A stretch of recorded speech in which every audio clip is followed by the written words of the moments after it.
Soma egamba bweti tekuli bula n'ekimu n'ekimu ku ebyo n'olwekyo ekitabo kya Katonda tewali kyokibuuza nga tekikola ki tekiina kakati bikula 2 Quran niyo egamba bweti Bayibuli egambye mugende munoonye mu kitabo kya Mukama musome tebuli mulamu n'akatono temuli bamwagala kati ekitabo kya Katonda kiriwa kye batugambye egamba bweti kino ekitabo Kur'ani tewali kubuusabuusa mu kyo tewali kubuusabuusa mu kyo kubanga kyavu eri Katonda kyekyo kye Bayibuli kyetusindise tugende tunoonyeemu ekibuuzo nnamba emu bole muyise ku nkoona. Mbalamusizaako bassebo ne bannyabo abantu ba Katonda mwenna mu linnya lya Mukama waffe Yesu kanzikirize nti mwenna muli bulungi. Muganda waffe njagala kubeebaza abasiraamu kubanga we mukoma okusoma Bayibuli nga mulowooza nti mutulumba ate we mukoma okukosa obusiraamu bwe tusomesa n'okunnyonnyola ebintu bye musomesa mu butamanya. Ekisookera ddala muganda waffe asomye Isaaya 3:16 nga luga nti munoonye mu kitabo kya Mukama musome tekuli bula kwebyo na kimu tewaliba kibula kinnaakyo kubanga akamwa kange ke kalagidde n'omwoyo gwo gwe gubikuŋŋaanyiza.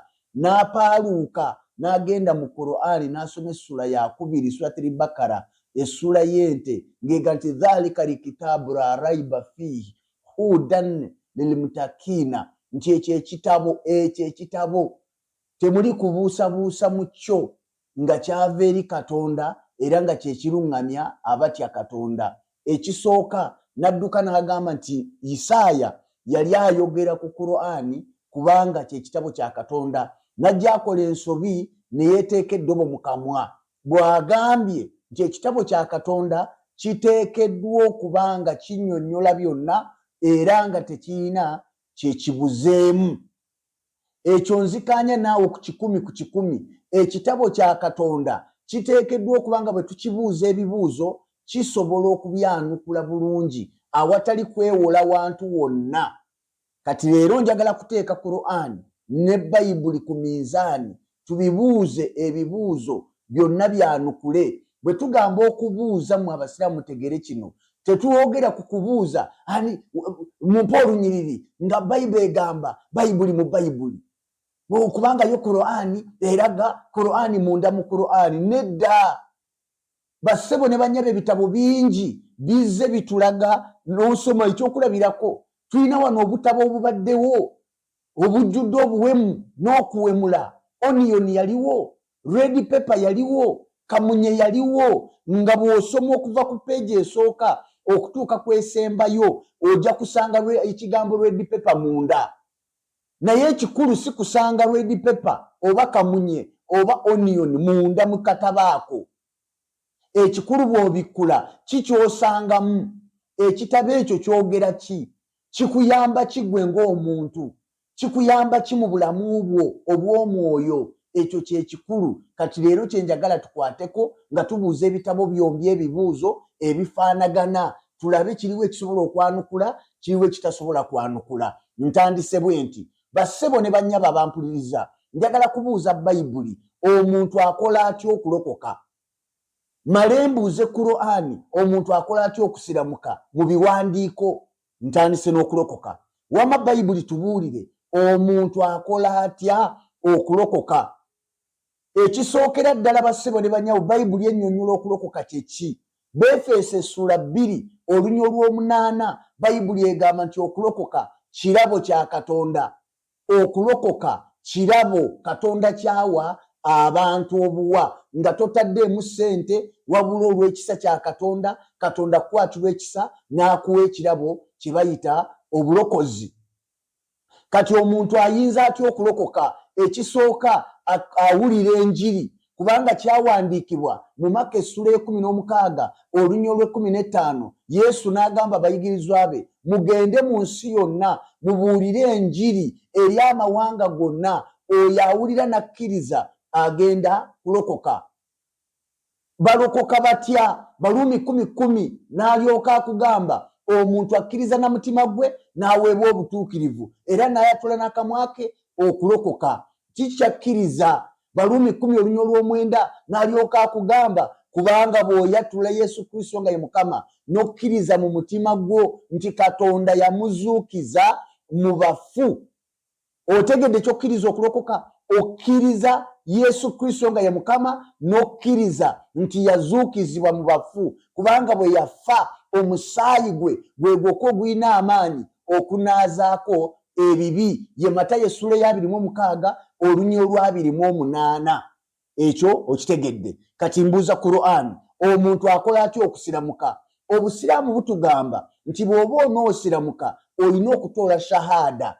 Shahada kwe kugamba otya? Ashahada, mazima njulira, la ilaha illallah, teri akakatibwa oba teri Katonda, teri Katonda, la ilaha illallah, tewali Katonda okujjako Allah, wa ashahada, nenjulira Muhammadi rasulillah, Muhammadi mubaka we. Kati ekibuuzo, ekigambo ekyo shahada, la ilaha illallah wa ashahada ana Muhammadi rasulillah, kiri ludda wa mu Qur'an?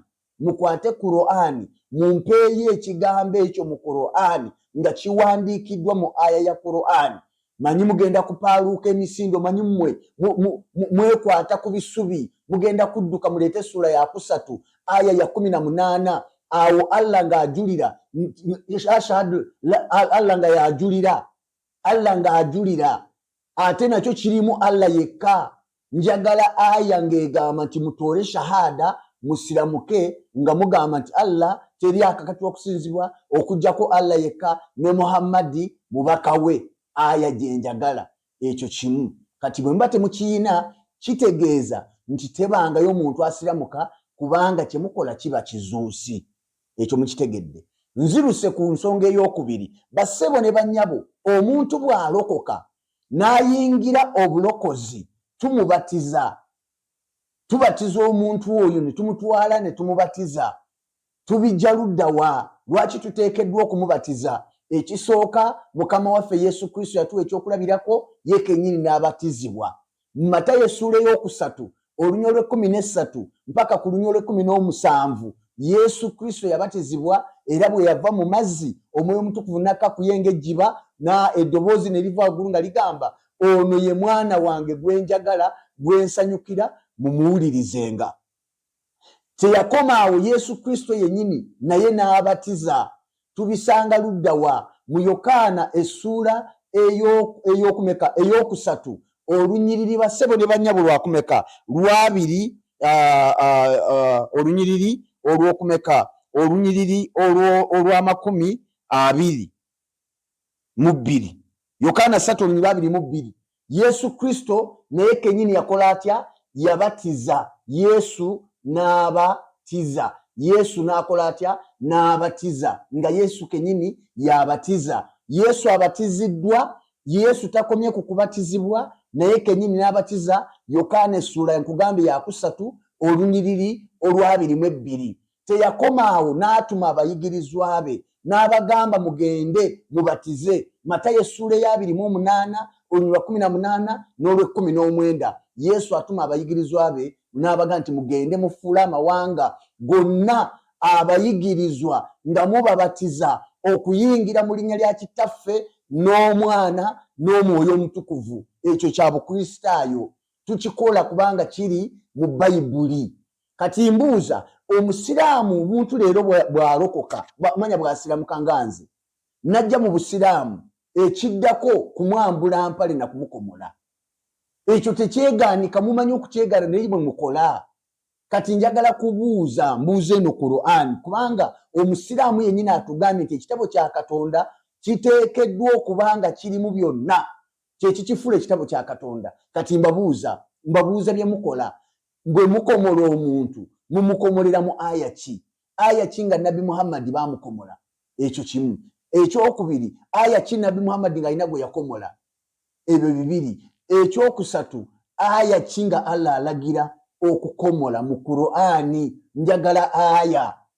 Bweba teriimu, kitegeeza nti omusajja oli omusiraamu asomesezza, amaze okukuba Qur'ani ebbali, n'agamba nti buli kitabo kya Katonda kiteekeddwa okubanga kirimu ebintu byonna. Nze nabagamba nti omugo gw'omunafu gwe gumukuba, fenga bwozi bwe tukukwata tetujja kubavuma nedda, tetujja kubatyoboola nedda, naye tujja kusomesa ensi ezibuka amaaso. Abaliko ekisa kya Katonda bajja kudduka obusiraamu misana, bajja kutegeera amazima. Mutusoomooza mulowooza tetusobola kubaanukula, naye tujja kubaanukula mu linnya lya Mukama waffe Yesu. Ekyokusatu bassebo ne banyabo kye kino: obusiraamu buzimbiddwa ku mpagi 5. Namwe mukimanyi buzimbiddwa ku mpagi mmeka? 5. Obusiraamu buzimbiddwa ku mpagi 5. Njagala mukwate Qur'ani mumpe empagi 5 mu Qur'ani, mumpe empagi 5 mu Qur'ani. Kyenjagala kubanga ffe abakristaayo oba abaana ba Katonda oba abalokole tetusimbye ku mpagi, ffe tulina musingi. Eyo yenjawulo ennene. Mukristaayo mpuliriza gwali eyo omukristaayo, ffe obukristaayo tebuzimbiddwa ku mpagi. Ekizimbibwa ku mpagi kiba kidaala, essaawa yonna empewo esobola okikuba n'ekisuula. Ffe tuzimbiddwa ku kye bayita omusingi. Bassebo ne bannyabo nziramu, tetuzimbiddwa ku mpagi, ffe tuzimbye ku musingi. Omusingi ogwo yaani? Bassebo ne bannyabo Bayibuli neetatuleka mu bbanga. Mu kitabo kya tusoma luddawa mu kitabo bassebo ne bannyabo eky'Abakolinso ekisooka essula ey'okusatu olunyiriri olw'11. Omusingi gwaffe ng'abakristaayo ye Yesu Kristo. Omusingi ogw'abakristaayo ye Yesu Kristo kwe tuzimba ffenna. Era omuntu yenna atazimba ku Yesu oyo si mukristaayo. Omusingi gw'abakristaayo nkiddamu bamuyita Yesu Kristo. Bakolinso ekisooka essula ya 3 olunyiriri 11. Ogwo gwe musingi ogw'obukristaayo, ogwo gwe musingi ogw'obulokole kwe tusimbye. Mwe muyina empagi 5. Njagala mumpe aya ng'egamba nti empagi 5 za busiraamu. Njagala aya. Mwe mubitandika. Ffe tetuyina ttabu nammwe, ffe tusobola okusomesa Bayibuli eno nga tetwogedde ku busiraamu okumala omwaka gwonna, ne tukwata ogwokubiri, ne tukwata 10, ne tukwata 5. Waliyo ne bapasita nga tayofulumyangako kigambo kyonna mu kamwake kye bayita busiraamu. Ffe lwaki tusobola oboogerako? Kubanga mwasalawo mulumbe Bayibuli, kubanga mwasalawo mulumbe abakristaayo, kubanga mwasalawo mulumbe abakulembeze baffe. Yensonga lwaki twavaayo tubaanukule awatali kubavuma, tubabuuze ebibuuzo bibaleme, abantu bategeere amazima. Mumpe empagi 5 ez'obusiraamu mu Qur'an bwebanga ya Katonda. Kakati nowuliriza abatuuliriza njagala ompulirize bulungi nga mmaliriza. Ekibuuzo ekirala ekisembayo, obukristaayo bw'obulokole bwa Katonda. Katonda ye mulokozi waffe. Isaaya 45:22 agamutunuulire nze mulokoke mu enkomerero zonna ez'ensi. Isaaya 43:11-12 n'agamba nze nabuulira era nze nalokola, nze Mukama so tewali Katonda mulala, kyenvudde mubeera abajulirwa bange. Nga Katonda yennyini ye mulokozi. Ekibuuzo, ani musiramuzi? Njagala aya. Ani musiramuzi okusinziira ku Qur'an? Njagala aya.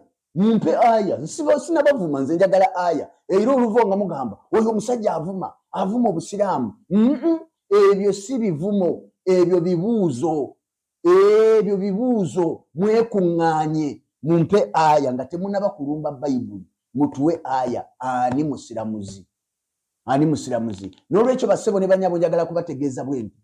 Bw'oba oyagala obulamu obutaggwaawo busanga muno. Qur'ani yonna teriimu kigambo bulamu butaggwaawo. Nsoomooza obusiraamu mu Uganda yonna. Mwekuŋŋaanye ab'Embaale, mwekuŋŋaanye abaawa, mwenna mukuŋŋaane mutuule ku muzikiti gumu ogw'amasigidiki Gaddafi. Munoonyeze aya emu yokka mu Qur'ani ng'egamba obulamu obutaggwaawo. Obulamu obutaggwaawo. Mumpe aya eyo, nze kasita mugimpe eyo aya ngega obulamu obutaggwaawo mu Qur'ani.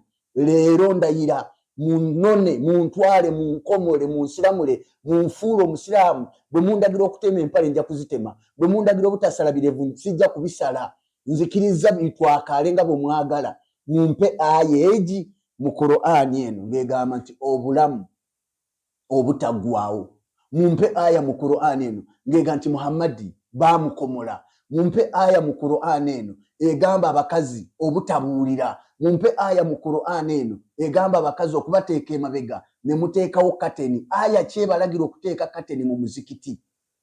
Mumpe aya nti abakazi batulenga emabega.